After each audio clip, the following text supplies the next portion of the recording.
menjaga.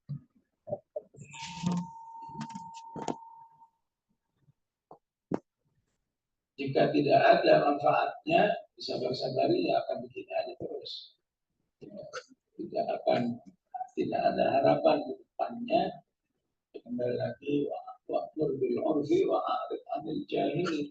Kita bersadar dalam rangka mengharap mereka ya, mengajarkan Quran yang memiliki ruhi, memiliki ruh tarbawi dan seterusnya. Yang ketiga, sambil mengusulkan, ya, di satu sisi memang sudah menjadi ya semacam tabiat karakter pengajaran Quran di dunia Islam secara umum memang terlepas dari ruhul Quran itu sendiri. Yang penting adalah kemampuan. Jadi mengajar Quran tidak sholat berjamaah, tidak melakukan ibadah ini, ibadah itu tidak dianggap sebagai sebuah cacat keilmuan ya, yang sering saya dapatkan di dunia pengajaran Quran, tidak saja di negeri ini, bahkan hampir di dunia Islam. Maka setelah ada harakah Islamiyah itulah yang kemudian ya, melalui tulisan-tulisan Fiqhul Quran, Fatih Ta'amul Al-Quran, ya, Kaifa Ta'amal Al-Quran oleh Syekh Al-Bawi, ya, dan lain sebagainya, baru ya, ajaran Quran ala para sahabat itu dihidupkan. Ya tentu menghadapi medan dakwah yang sangat luas seperti ini, ya, memang ya, tidak banyak yang bisa tersiplah. Ya. Wabil khusus ketika pengajaran Quran itu sudah berinduk kepada orang yang lebih difiqahi. Ya. Sedangkan pengajaran Quran yang lebih bermakna da'awi, yang lebih bermakna tarbawi.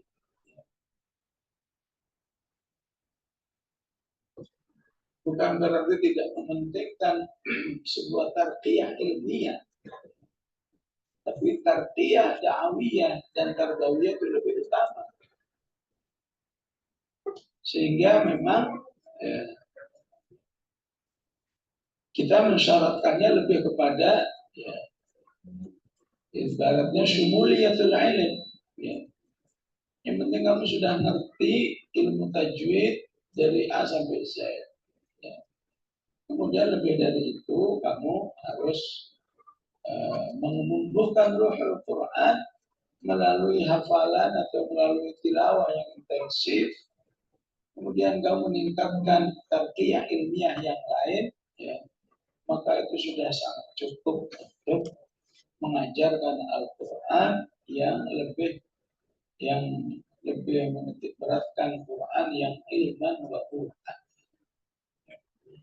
Sedangkan dalam pengajaran Quran yang lebih fokus kepada ilmiahnya, wah itu nggak cukup. Kamu harus punya sanad. Sementara yang tarbawiyah ini punya sanad alhamdulillah. Kebiawannya itu lebih bagus. Tapi kalau kamu gara-gara nggak punya sanad kemudian nggak diizinkan mengajar ataupun ya, nggak dianggap nggak boleh mengajar ataupun nggak mau mengajar, ini sangat bertentangan dengan pengajaran Al-Quran yang baik. Kamu harus hafal jazariyah sampai benar-benar melotok istilah dan bersama. Kalau enggak, kamu enggak laik. Ini nggak tepat dalam pengajaran. Tapi dalam pengajaran ilmiah memang harus. Walaupun yang bersifat da'awiyah ini kalau bisa ya lakukan apa-apa. Ya. Untuk sebuah tarbiyah. Tapi bukan untuk menghalangi orang kalau ngapal nggak boleh. Ya. Kenapa? Karena yang dibutuhkan oleh umat ya bukan mutun ini. Ya. Dimana mutunnya ya ada Jazaria, ada Fatul Atfal, ya, ya, dan matan-matan yang lain ya, yang bisa jadi kalau dalam ilmiah itu orang lebih diutamakan menghafal mutun itu dalam menghafal Quran. Syaratnya kamu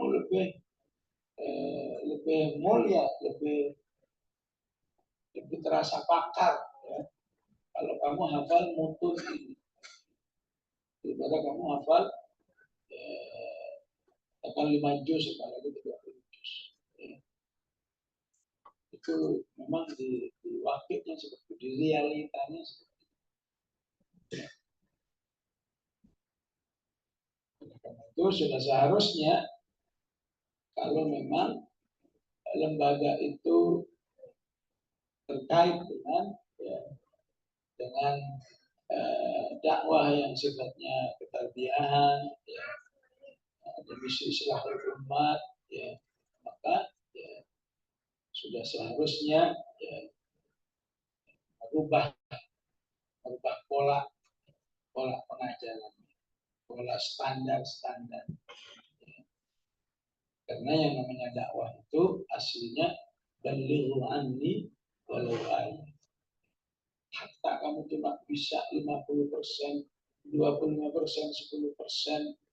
selama kamu terus melakukan ta'allama wa'allama, kamu lain. Ya. Tapi dalam pengajaran Quran yang penting ilmiah, ini gak bisa. Harus bersyarat dulu. Ya.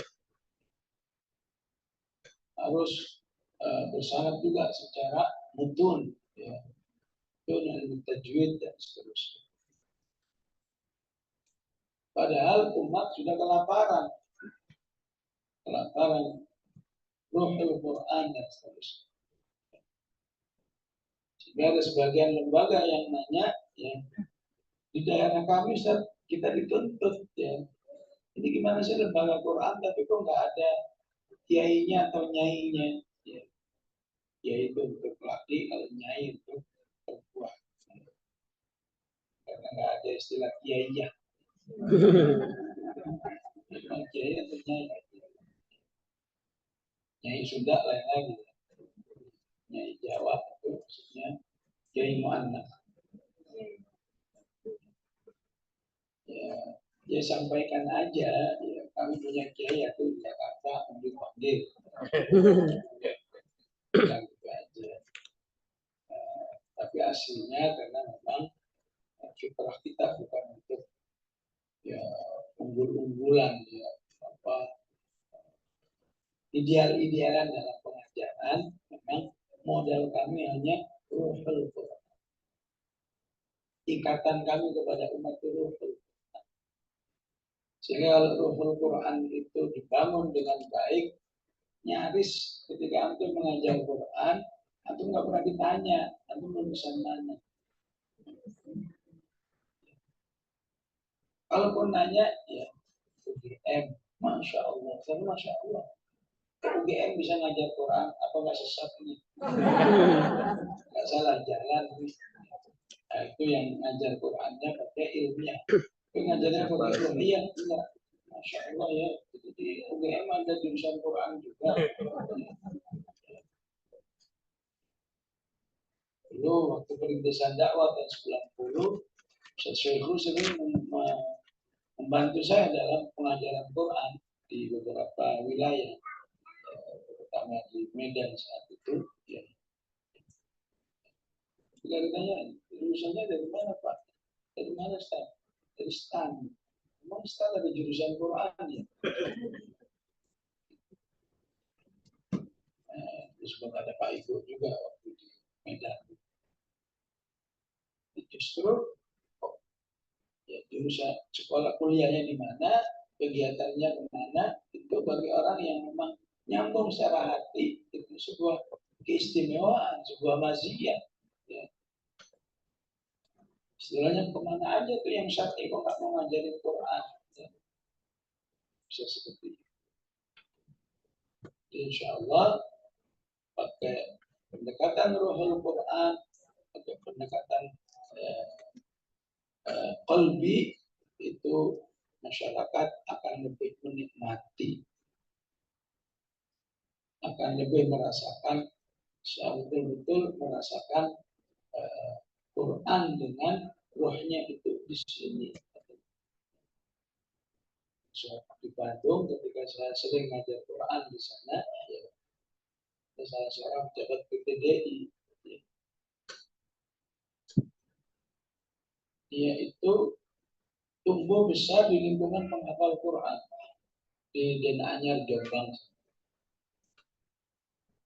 Saya terus terang, saya itu dari kecil sampai besar itu di lingkungan para penghafal Quran. Tapi justru saya berminat menghafal Quran itu setelah di Bandung ini. Kalau saja waktu di Dena Anyar itu saya merasakan rohul Quran seperti yang di Bandung ini, saya sudah menghafal Quran dari dulu. Karena saya nggak merasa, ya, akhirnya dari Bandung saya keluar ke Malang, ya, kuliah yang lainnya, ya, nggak ada hubungannya dengan Al-Quran. Ketika di sini ketemu Quran, jadi agak nyambung. Di sana udah terbiasakan dengan Quran yang sifatnya apakah ilmiah, apakah amalia, nggak ada urusan dengan tadabbur, nggak ada urusan dengan tafsir. Di Bandung dia kenal, justru itu lebih cepat mengangkatnya, ya, dan jadi aktivis ajaran Quran yang baik, ya. Dan saat itu kita biasa 9 hari selalu khatam 30 juz dalam qiyamul lailnya. Maka beliau tidak pernah absen sekian tahun, ya, dan selalu di soft terdepan, ya. Itu salah satu contoh bagaimana, ya, kita mengajar Quran ini lebih kepada pendekatan ruhi, pendekatan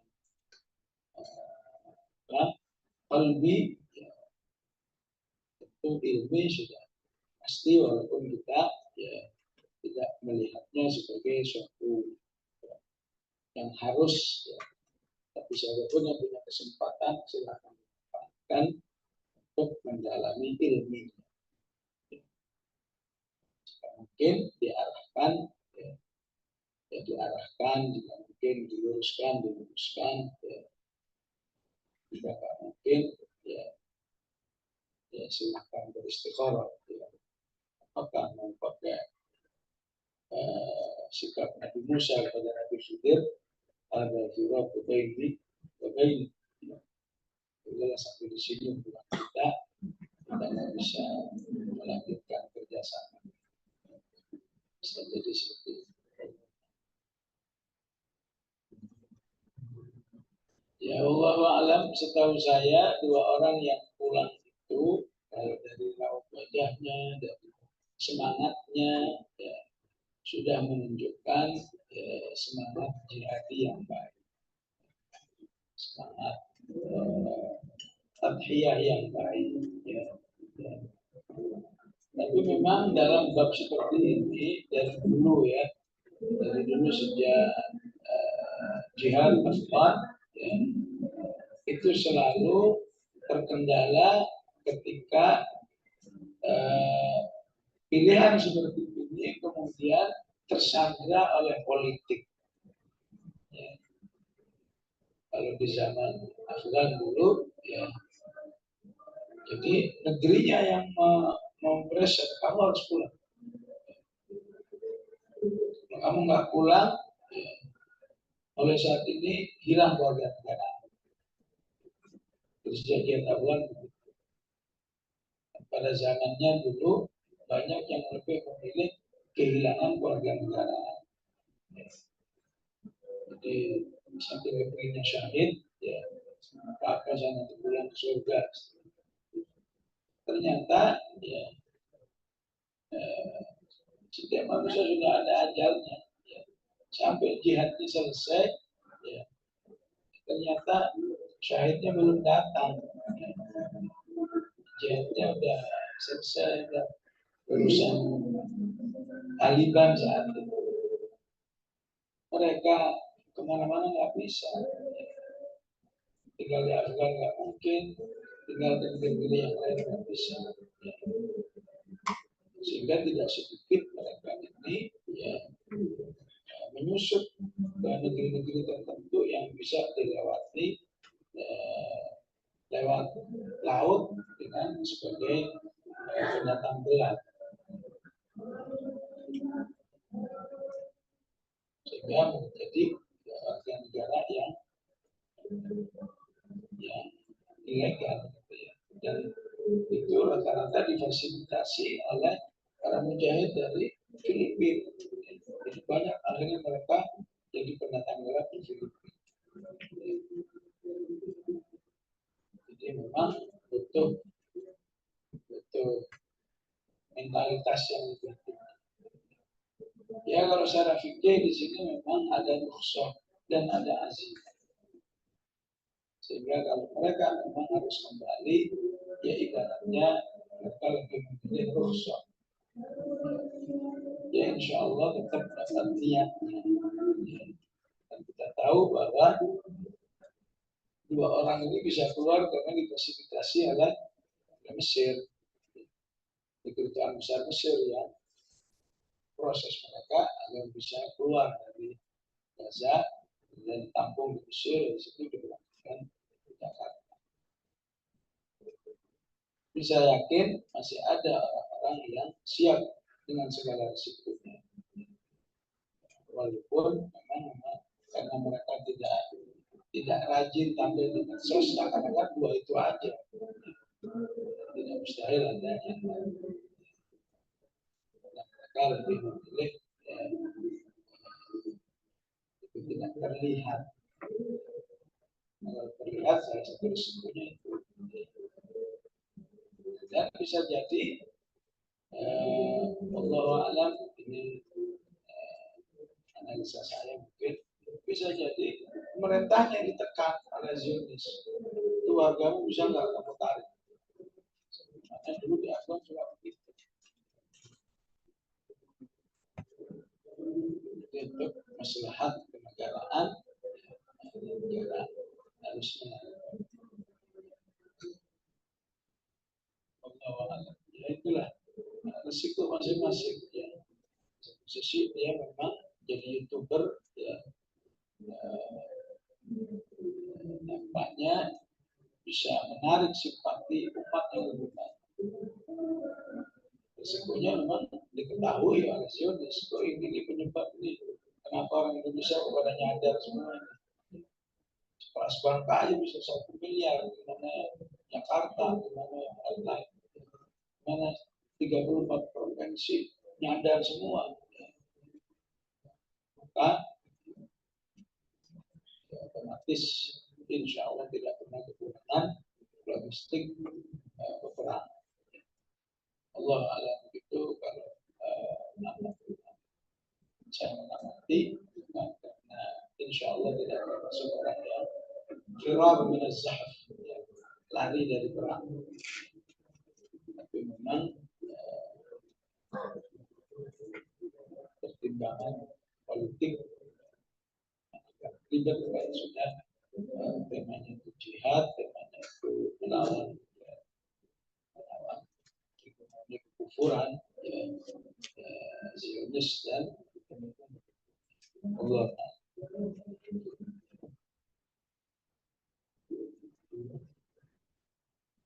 Jazakumullah khairan Ustaz. Dan masih ada lagi yang saya akan jawab, Ikhwan. Nah, ini boleh lanjut Ustaz. Kita sampai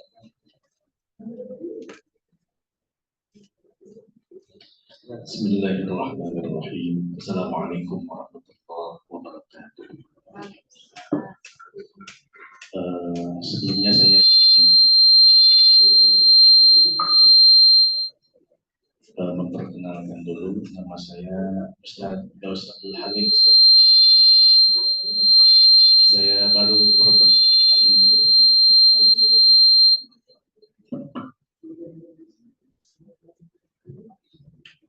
merasa senang dan bangga bisa bersilaturahim khusus dengan Ustaz dan juga umumnya dengan asatidzah sekalian. Saya mendirikan pesantren sekitar tahun 2018. Kemudian di 5 bulan yang lalu itu baru pindah, jadi baru punya lahan sendiri saat ini. Kemudian kami ini memiliki idealisme yang pada intinya minta saran dari Ustaz. Kami menamai pesantren ini pesantren tahfidz dan ilmu Al-Quran. Jadi selain kemudian tahfidz yang kami ajarkan, juga ada ilmu Al-Quran yang kemudian kami sampaikan.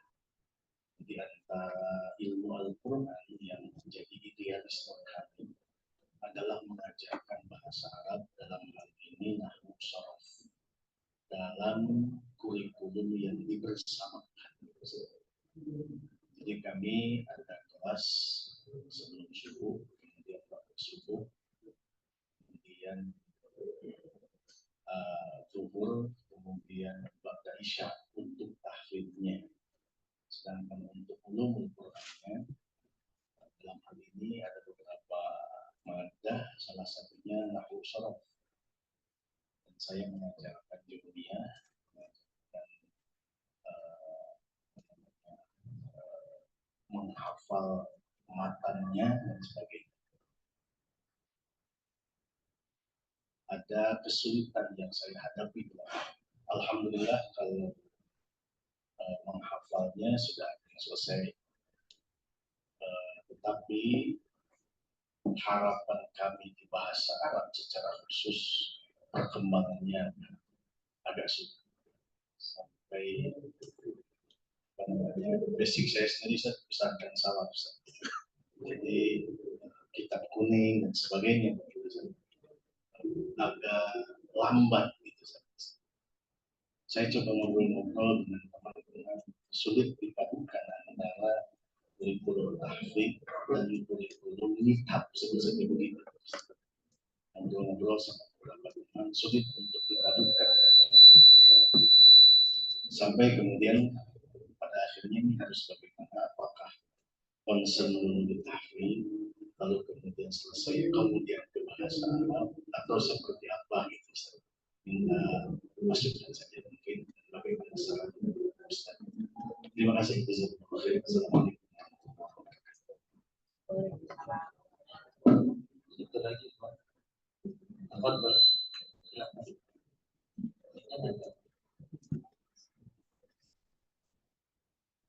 sebutkan nama dan lembaganya.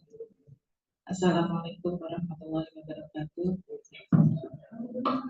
Nama saya Istiatul Ma'rufah, Ustaz, dari Halakoh Cinta Quran di Tangerang Selatan. Jadi dulu itu Haseki dibuat oleh teman-teman kader di Pondok Aren. Jadi bukan hanya kami yang membuat, tapi disupport oleh banyak kader di Pondok Aren. Cita-citanya adalah ingin supaya kader-kader kita punya wadah untuk belajar tahsin dan menghafal Al-Quran. Dan alhamdulillah memang sebagian besar santri-santri kita di Haseki itu juga para kader di wilayah Pondok Aren, dan alhamdulillah berkembang sampai sekarang mukhtalifah, banyak macamnya dari mana-mana. Bahkan kalau saya pribadi, jamaah itu ada yang dari HTI, ada yang dari PDI, ada yang dari Demokrat, bahkan ada yang dari PAN dan macam-macam, gitu ya. Nah, permasalahan kami sebenarnya kalau di lingkup kader itu adalah kesini untuk kader-kader teman-teman yang memang menikmati adanya Haseki itu, alhamdulillah sampai mereka bertahan bertahun-tahun gitu. Jadi santriwati di sana ngapalin sampai di kelas tahfidz gitu dan sebagainya, nggak keluar gitu ya. Cuman memang sebagian lagi teman-teman yang kader-kader ini, bahkan mereka notabene itu juga menjadi, kalau bahasa kita dulu tuh murabi gitu ya, pembimbing dan pembina. Udah jelas-jelas ngajinya itu kurang kurang baik, dari sisi tahsinnya itu masih jauh gitu ya, itu masih susah untuk kita arahkan dan kita ajak ke hasiki atau tempat-tempat tahsin yang lain gitu. Bahkan saya merasa sedih sekali ketika ada salah satu teman UPA itu, ketika saya betulkan ngajinya, beliau bilang gini, sebentar Ustazah, saya tak konsentrasi menyelesaikan bacaan saya. Dan ketika direkomendasikan pun alasannya banyak. Itu sedih sekali. Padahal sudah levelnya udah bukan yang pemula, bukan modal lagi, bukan ini. Itu satu kesedihan tersendiri. Kemudian banyak alasannya, itu salah satu alasannya begini Ustaz. Ketika ada pembicara atau misalnya ada takiyah gitu ya di apa kaderisasi atau struktur atau apalah itu gitu.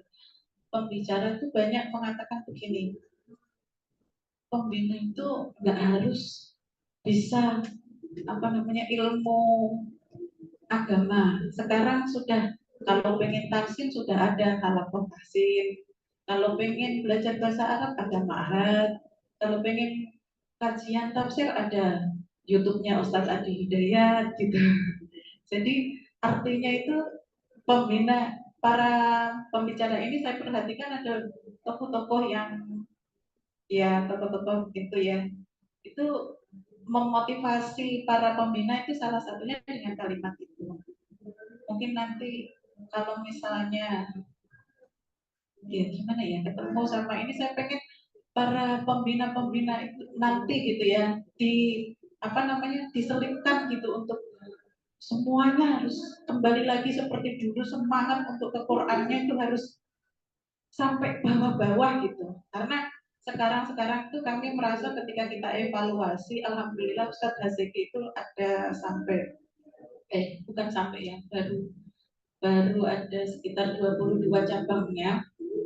Itu rata-rata yang kemarin kita sharing-sharing itu, teman-teman ngerasa kayak di sekarang ini banyak mengalami penurunan murid gitu, pendaftar. Kalau yang tahun kemarin itu banyak semangat dan sebagainya gitu ya, sekarang kayaknya ada beberapa segi yang menurun pendaftarnya. Itu yang pertama. Kemudian yang kedua itu tadi Ustadz sempat menyinggung ya di sore hari itu dengan dalil di surat Al-Muzammil, isbir alama yang ya. Pertanyaan saya kadang-kadang gini Ustadz, kalau pas lagi ketemu sama kalimat-kalimat yang, apalagi kalau kalimat-kalimat itu kadang-kadang harusnya nggak keluar dari beliau gitu ya Ustadz ya. Itu tuh ada perasaan makbet gitu. Walaupun nanti astagfirullahaladzim, tapi bapernya itu kayak ada jeda gitu untuk kita tuh move on lagi gitu Ustaz. Nah, apakah perasaan yang seperti itu tuh termasuk mengotori kita atau bagaimana Ustaz? Gitu ya. Dan mengukuhkan terus untuk kalau saya ya hiburannya nanti baca sirah, bahkan masih banyak para salafus soleh mengalami lebih daripada kita gitu kan. Tapi ya tadi perasaan makbetnya itu loh Ustaz, sama bapernya gitu ya, itu rasanya kok ya Allah astagfirullahaladzim gitu, harusnya nggak keluarnya dari lisan beliau yang sangat paham dengan jalan dakwah kita gitu kan. Tapi ya udahlah gitu. Nah itu ya Ustaz, itu saja Ustaz ya. Jazakumullah khairan. Bismillahirrahmanirrahim. Kalau memang kita sebagai pengelola di sebuah lembaga itu, maka berarti kita punya kewenangan yang sangat luas, yang seutuhnya. Sebelum menetapkan sebuah program-program ataupun kebijakan-kebijakan yang penting mindsetnya dibangun. Ini umat mau kita apain? Karena dalam dunia pendidikan saya melihat ada yang targetnya itu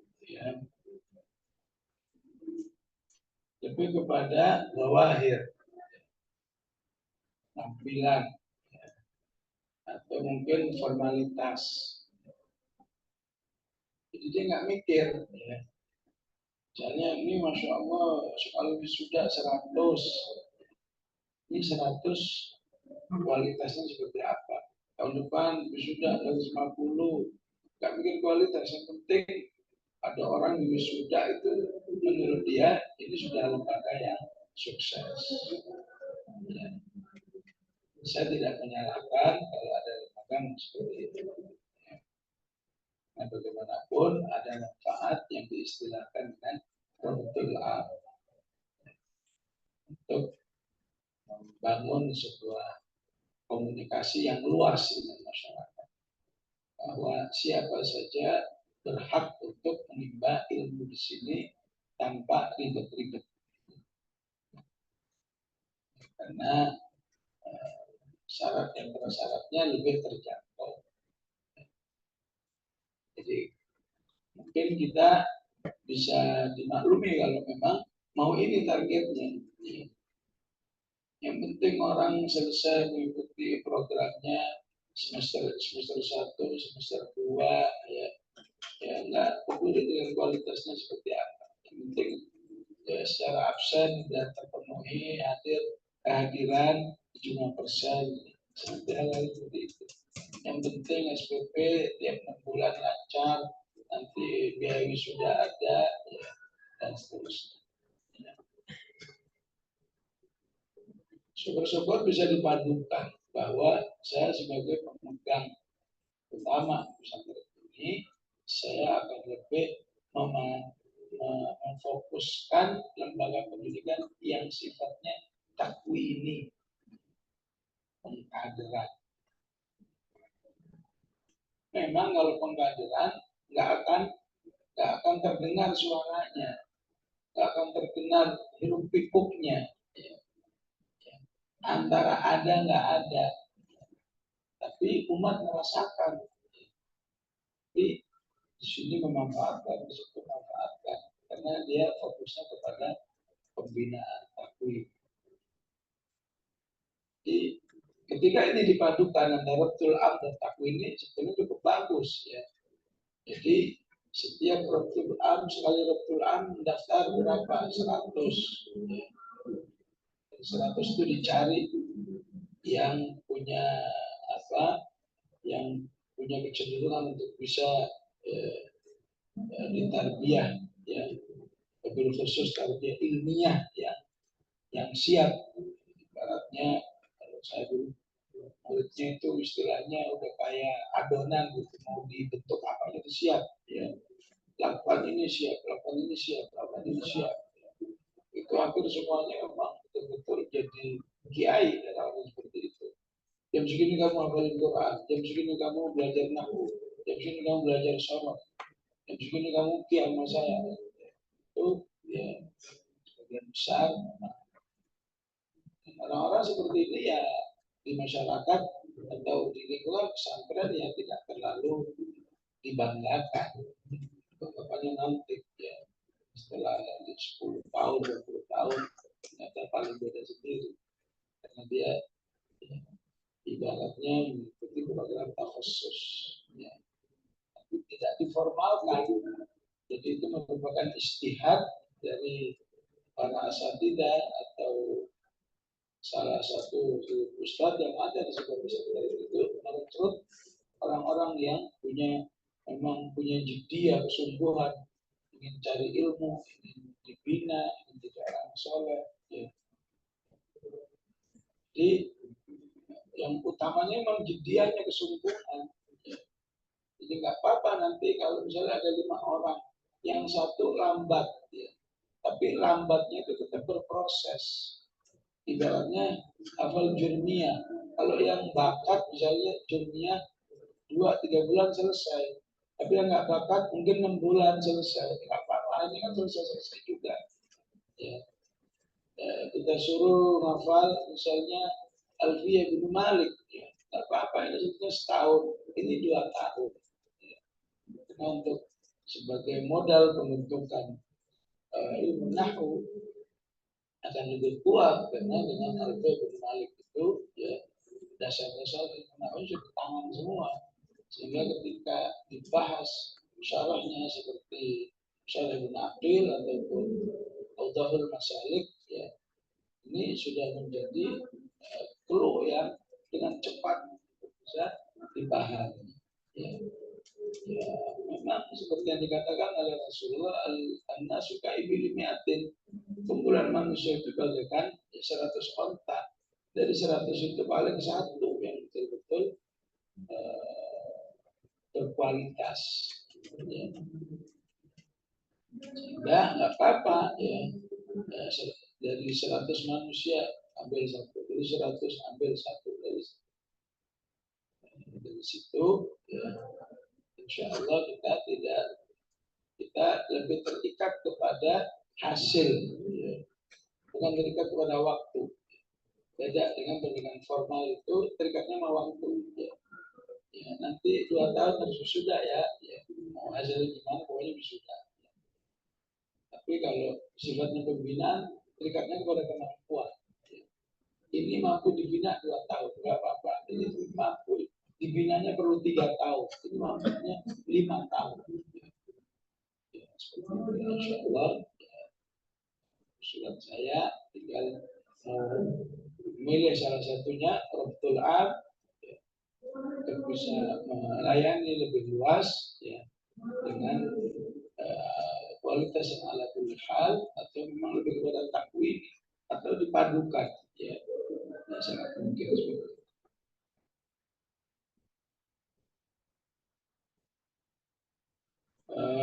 Memang perjalanan waktu itu menjadi ujian bagi kerja-kerja dakwah yang diistilahkan oleh beliau tul tarik. Salah satu penilaian bahwa seseorang memiliki tabat ketika dia tidak terpengaruh oleh tul tarik, panjangnya perjalanan. Udah 20 tahun, 30 tahun, ya. Masih sama ketika pertama kali dia mengenal dakwah itu bersabar. Ya. Dia tahu mana yang sawabit, mana yang terbayirat. Ya. Ini kalau tidak punya sahabat, seseorang semua jadi mutaghayyirat. Aslinya orang beriman itu nggak perlu pakai sebutan kader, nggak perlu disebut sarjana atau nggak sarjana. Pokoknya di Muslim kamu harus bisa yatlunahu haqqa tilawatin. Tapi turut qarid terkadang ya, membuat manusia mengalami perubahan-perubahan di balik yang sawabit. Menghafal Quran jadi nggak terasa penting. Mau silakan, nggak mau silakan. Ya. Karena dia melihat Quran sebagai keterampilan. Baca nggak melihat. Padahal di MR sendiri maksudnya menghafal itu apa? Ini agar ruhul Quran itu ya, terbangun. Ya. Baca judul Hal Nahnu Muslimun dalam sejudul namanya Haqqul Quran. Itu dengan jelas ya, beliau mengatakan yang kita inginkan ya, Quran yang memiliki ruh. Bukan Quran yang penting untuk bisa hafal ya, tapi tidak ada ruh. Jadi memang tidak ada ruhnya, memang siapapun ya akan merasa ya memang untungnya apa kalau hafal. Dikira menghafal itu cuma dan baca nggak lihat. Kalau maunya nggak lihat, ya akhirnya sifatnya apa? Sifatnya sukarela aja. Ini kepinginnya baca nggak lihat, yang ini kepinginnya ngelihat. Maka siapapun yang ingin bacanya ngelihat, tak perlu hafalan. Nah, ini memang salah satu ujian dalam ulul tariq.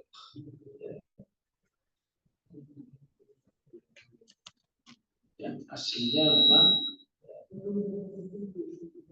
siasah dalam Islamnya itu harus bersifat aslahuha, semakin membangun perbaikan-perbaikan. Sebagaimana siasah kufriyah itu cenderung afsaduha. Innal muluka idza dakhalu qaryatan afsaduha. Ini siasah yang tidak Islamiyah. Kawan katanya berarti siasah itu memang Islamnya itu harus aslahu, harus selalu membangun kebaikan-kebaikan. Saya kira insya Allah beragamnya umat berkumpul di tempat nanti, insya Allah itu bagian daripada aslahu. Yang memang samarat aja mukhtalifan. Alam tara anna Allah anzala minas samaa'i ma'an fa akhrajna bihi samaratin mukhtalifan alwanuha. Satu nama mangga, yang beramal ada kalau berikutnya. Nah lagi baru satu mangga, baru mangga kurma apalagi. Insyaallah itu salah satu pertolongan dari Allah bagaimana bisa diminati oleh berbagai macam latar-belakang manusia, sehingga kita tidak melihat lagi latar belakang, tapi kita melihat ya kulluhum muslim. Setelah mereka itu sebagai muslim memang sudah berhak untuk dilayani ke Al-Quran.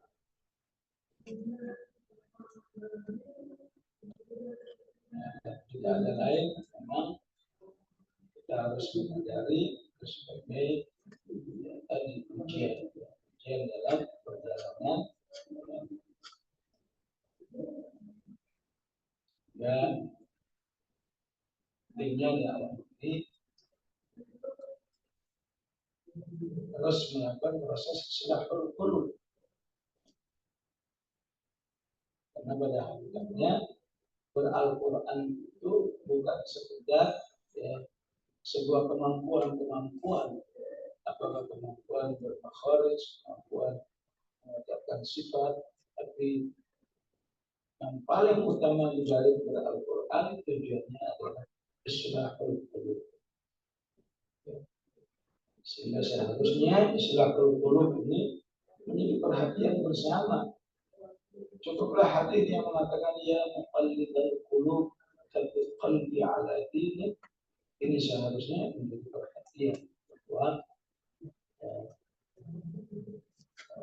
pentingnya berislam itu ya, terlepas apa nama harapannya, apa nama tokohnya, cukuplah kamu sebagai muslim seharusnya kamu punya perhatian dalam Islam. Dan dakwah ini pada hakikatnya selalu berkerak terkait dengan Islahul qulub. Innaka ta'lamu anna hadhihi al-qulub qad ijtama'at 'ala mahabbatik wa taqat 'ala ta'at. Sehingga kalau saja dia sadar, bagaimana mungkin seorang yang mencintai Allah 'ala mahabbatik, taat kepada Allah, ya, mengecilkan arti Al-Quran seperti itu. Sehingga kalau ucapan-ucapan itu ada, tidak ada lain kecuali kita ya bersabar, Bismillah wa ni'mal wakil, bisa menerima masukan kita, bisa kita serahkan kepada Allah Subhanahu wa Ta'ala. Dan memang itu salah satu variasi mayaqulun, ya. Ketika ucapan itu datang dari seorang tokoh. Ya.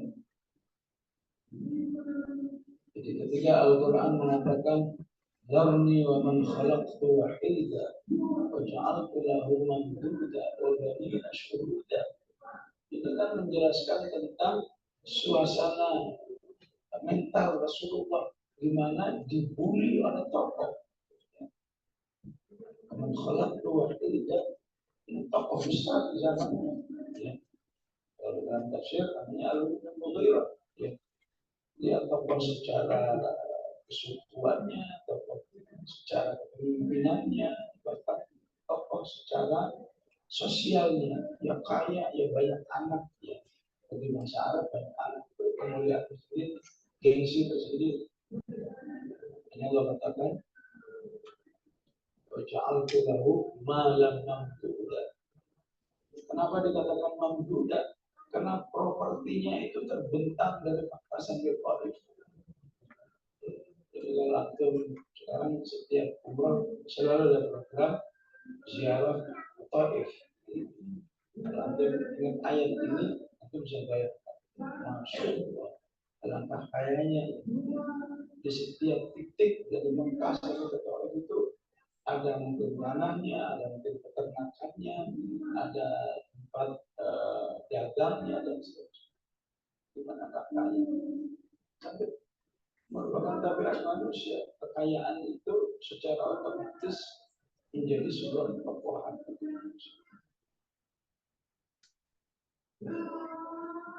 وقالوا لولا نزل هذا القرآن على قرية لولا نزل القرآن من القريتين عظيم.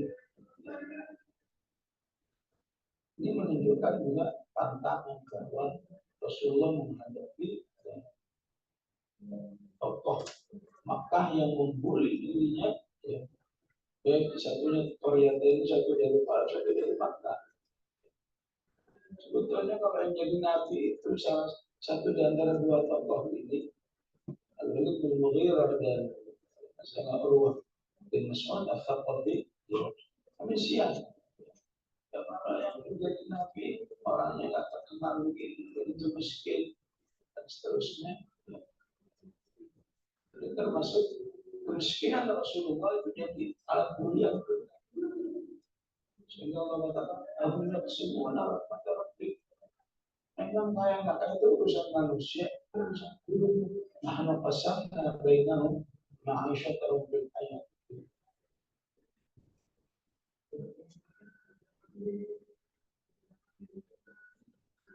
Di surah memang ada, ya, hatta antar tokoh sahabat. Abu Ubaidah salah satu tokoh 10 yang dijamin sahabat. Umar, ya, pada zamannya kebijakan Umar itu dikomentari oleh Abu Ubaidah Salman. Abu Ubaidah itu buat komentar yang mengatakan mengurangi semangat kebijakan sampai Umar mengatakan andaikan yang ngomong bukan kamu, kalau bahasanya seperti itu ya persilah seperti kita. Andaikan yang ngomong bukan ustadz sekapasitas kamu, kalau yang ngomong orang biasa mungkin nggak terlalu berat dampaknya, tapi yang ngomong kamu dengan kesenioran di dalam dakwah ini, kepopuleran dalam dakwah itu ngomongnya seperti itu, ya.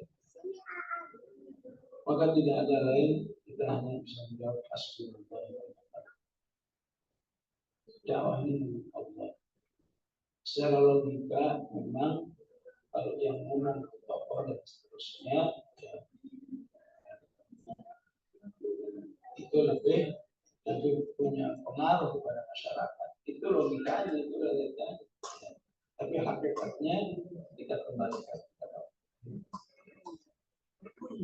istilahnya Jangankan yang ngomong 1 orang, yang ngomong 100 orang, ya.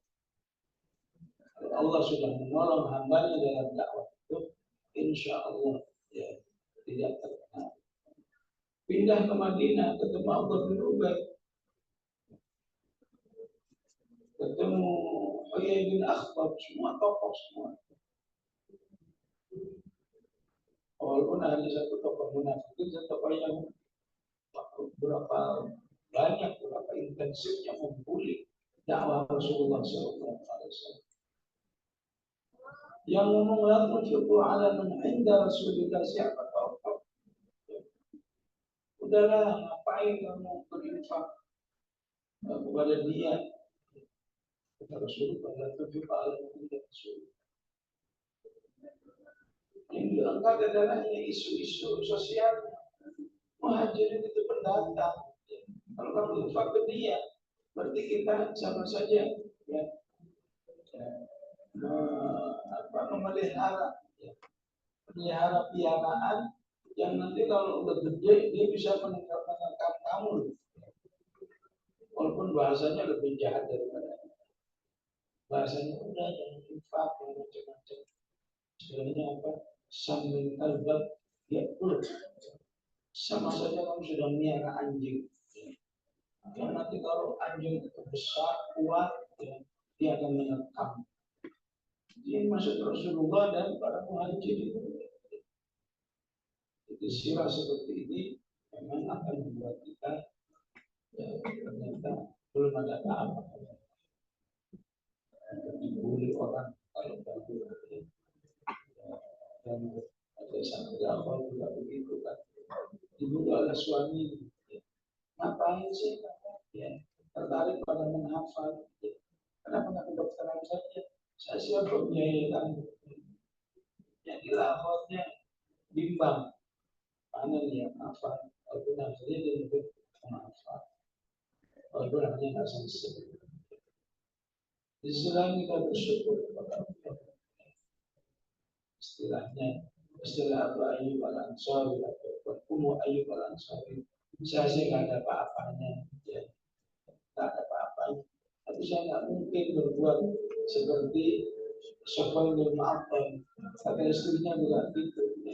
Saya sih seorang akhwat yang nggak ada apa-apanya, wala ilman wala ibadah dan wala jihad. Walaupun begini tidak mungkin saya berbuat seperti yang dituduhkan oleh Aisyah. Ini yang dimaksud laula isa'atuhum dhanna al-mu'minuna wal mu'minatu bi anfusihim khairan. Ukurlah dirinya. Gimana orang lain tidak menuduh? Jadi satu sisi kita bersyukur. Alhamdulillah. Pembulian seperti itu bukan dari mulut semata. Itu harus diakui sebagai nikmat tersendiri. Masya Allah. Beberapa lama kita biar beberapa lama Islam. Kok bisa berbahasa seperti itu? Yang biasanya kalau dirawat bisa lebih galak. Ya. Nah, ini kadang-kadang keluar kami jahil. Ya, biarkan manusia memilih sesuai dengan hati nuraninya sendiri. Walaupun selalu ada ya, dibalik adanya pribadi-pribadi seperti itu, tempat lain insya Allah ada yang betul Allah jadikan pendukung daripada fitrah Qur'aniyah ini yang tidak mustahil itu adalah pengganti daripada orang-orang yang apakah sinis, ya, apakah sudah tidak tertarik, ya. Seperti yang dikatakan oleh Al-Quran, yufaku anhuman kufir. Siapa yang bawaannya nggak mau mulu terhadap Al-Quran, ya, diajak begini alasannya begitu, diajak melakukan tahfidz alasannya begini, diajak alasannya semua ada alasannya. Kalau sudah begitu kata Allah, yufaku, ya udah. Cuma kamu kira saya butuh kamu? Ya. Ada 1000 orang, semiliar orang kayak kamu, saya nggak rugi kata Allah. Yang rugi kamu. Yang maksudnya yufaku anhuman mufid. Ya. Jadi ayat-ayat seperti ini harus menemukan kita. Ya, manusia seperti kata Allah tadi kepada aku, ya coba kalau bahasa itu yang keluarnya dari kamu, bukan pandang, pertimbangkan ucapannya manusia. Yang penting ketika kita tidak ngambek, ya, tidak putus beramal, ya, insya Allah itu yang masuk. Sekedar sebuah perasaan manusia, tidak sampai memutus atau menghalangi dirinya untuk tetap berkhidmat, ya, tetap menyebutkan Al-Quran. Karena itu para ulama mengatakan, "Lau kunta liwahdika 'alal haqqi fa anta jama'ah." Kalau saja kamu sendirian, ya, selama kamu dalam sebuah kebenaran, ya, nggak ada yang menyimpang dengan Al-Quran, dengan Sunnah, yang didaya oleh Allah. Walaupun kamu sendiri, semuanya kamu sudah jamaah. Sebenarnya kamu sudah mayoritas. Nggak mayoritas, ya. Pasti orang berada dalam hak, ya. Paling nggak dia bersama malaikat. Dan mereka juga ibadah mukramun, ya. Mereka adalah hamba Allah yang dimuliakan. Karena itu kita harus bisa menjaga diri, jangan terbawa, jangan baper oleh mayat uluna, manas, yang diomongkan oleh manusia, terutama tentang omongan-omongan yang kontraproduktif. Kita ingin sana. Yang penting juga dalam hal ini, ya, azillatin al, tetap tawadhu kepada mereka. Jangan ada kesan menyalahkan, merendahkan, khawatirnya kemudian, ya, semacam, kalau insya Allah nggak khawatir, semacam khawatir terpental sendiri. Padahal dirinya punya peluang untuk berada di komunitas, sebuah komunitas itu, ya. Sehingga ada seorang, ya, dari semangat yang Al-Quran, ya, apa saja kepinginnya harus Al-Quran dulu, ya. Ini ada beberapa rombongan ini, program menyapa ini, ya. Ada 50, kita baca Al-Quran dulu. Tapi kata ketuanya, nggak bisa, itu nggak ada pedomannya begitu. Berangkat aja udah. Jadi debat, ya susah, tak bisa disalahkan, ya. Dan kata ketuanya nggak ada aturannya, mah itu yang satu maksudnya bukan masalah aturan nggak aturan, supaya kerja-kerjanya lebih ya, diberitahu kepada Allah Subhanahu Wa Taala. Bukan kalau katakan falam taqtuluhum walakin Allah qatalah. Karena kata jihad itu berhasil membunuh, bukan kamu yang membunuh. Dia kata kamu berhasil menyapa, semua orang mau, bukan karena kamu pintar menyapa, ya. Tapi Allah yang menghargai kerjamu, ya. Menyapa satu orang tapi dapatnya 100 orang. Ini kan mirip falam taqtuluhum walakin Allah qatalah. Wa ma ramaita idh ramaita walakin Allah. Menyapa di satu RT, nggak ada yang mau disapa.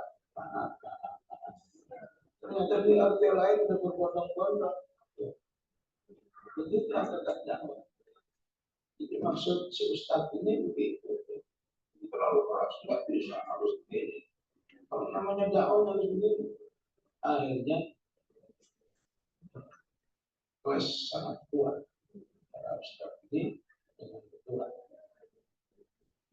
Dari kelas kemudian namanya jadi jelek, padahal maksudnya bagus. Memang kalau kita ini memang bukan orang yang Qurani, memang nggak akan bisa bersama beliau. Kata beliau juga begitu. memang kadang sudah menyimpang, nggak suka dengan Quran. Apa aku sebut? Akhirnya terkotak. Ya mending kalau masih punya lahan baru, kalau khawatirnya kesana enggak cuma diem aja, enggak penting tetap hati-hati. Ini awal doa memaklumi. Mungkin dia belum tahu, mungkin ilmunya juga baru segitu. Ya. Toh omongan dia itu bukan berarti secara otomatis menggagalkan fitrah Qur'aniyah ini. Pasti Allah punya cara, ya punya cara yang lain.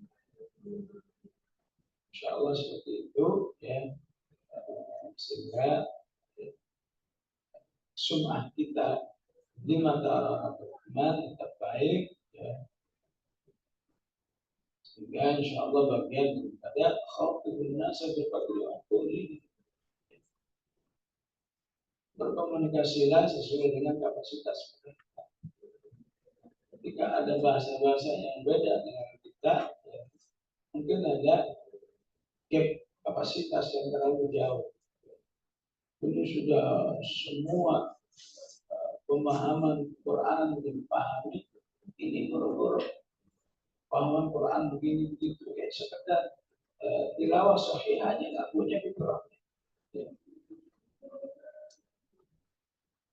Malah wah nanti bisa mengurangi suara dan seterusnya. Ya. Memang memahami seperti itu. Ya. Jadi jangan memaksakan kemampuan yang Allah berikan kepada kita harus ada pada diri orang dalam waktu yang cepat. Ya. Sehari 2 hari, sepekan 2 pekan. Sementara Allah kasih kemampuan kita seperti ini, ya, udah berapa lama itu proses yang sudah dilakukan, udah berapa macam ikhtiar yang dilakukan.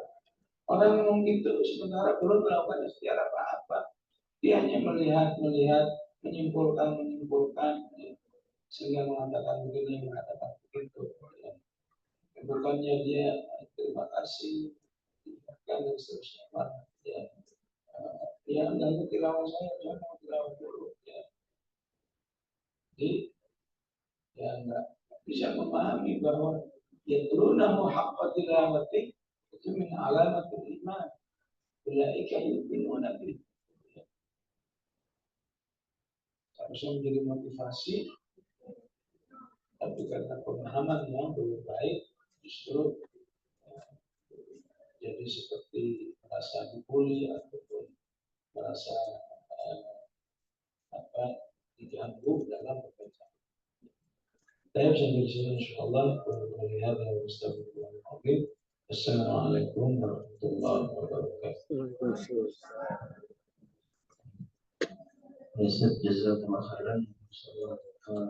Dari berbagai pertanyaan dari kita menjawab tentang tahajud, tantangan dalam medan dakwah ini. Ya, semoga banyak solusi insyaallah ke depan, dan nanti besok ada kegiatan muatan lagi insyaallah. Dan jazakumullah khairan Ustaz atas waktunya malam hari ini. Kita doakan beliau selalu diberikan nasihat, kekuatan dan manfaatnya. Sangat bahagia ketika melihat antum semua juga bahagia di sini. Jadi Ustaz sangat semangat untuk bisa memberikan arahan kepada kita semua. Mari kita cukupkan dulu sesi malam hari ini insyaallah. Ada slogan orang Bangka itu istilahnya kita baca ini sudah kita baca, kita gawe, kita kawal. Semoga bisa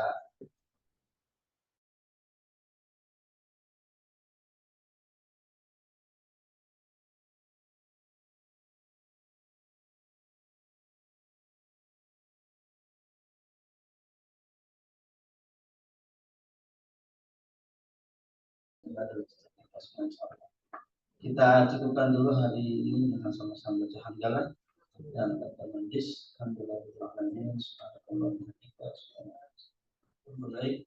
Assalamualaikum warahmatullahi wabarakatuh.